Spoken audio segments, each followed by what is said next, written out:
Reading from my book, Whatever It Takes, available from whateverittakesbook.co.uk.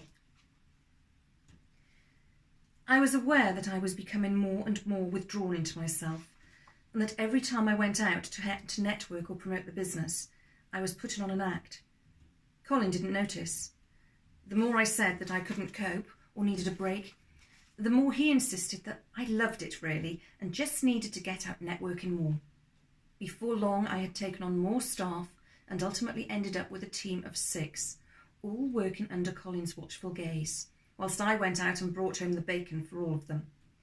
I was leaving the house at 6 a.m. each morning, attending a networking event, arriving at the office mid-morning, occasionally attending a networking lunch, returning to the office mid-afternoon, popping home to kiss Sam goodnight, heading off to yet another networking event, arriving home after 10 p.m, using the home office to undertake client work or some other paperwork that I was required to do for the business, before collapsing into bed in the early hours only to repeat it all again the next day. Colin, by this time, had decided that he was vital to the smooth running of the business, and our son should go into nursery. The cost was almost double what I was already paying a childminder, and I was feeling almost even more crippled by the financial burden being placed on me.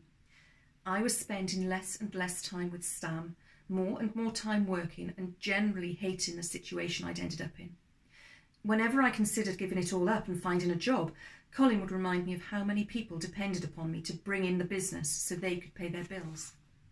Neither of us were taking a salary from the business, but in order to stop him feeling emasculated, he had asked me to transfer payment of the child benefit and child tax credits to him. Colin justified that he felt emasculated working for his wife in a female-dominated industry, and not earning a salary made him feel even worse. He blamed this for his lack of drive and motivation, and assured me that as soon as we were both taking a salary, the child benefit and tax credits would be returned to me as the mother, and he would feel much happier about being in my shadow. To avoid further arguments, I transferred the payments to him. That was a decision that would cost me dearly in years to come.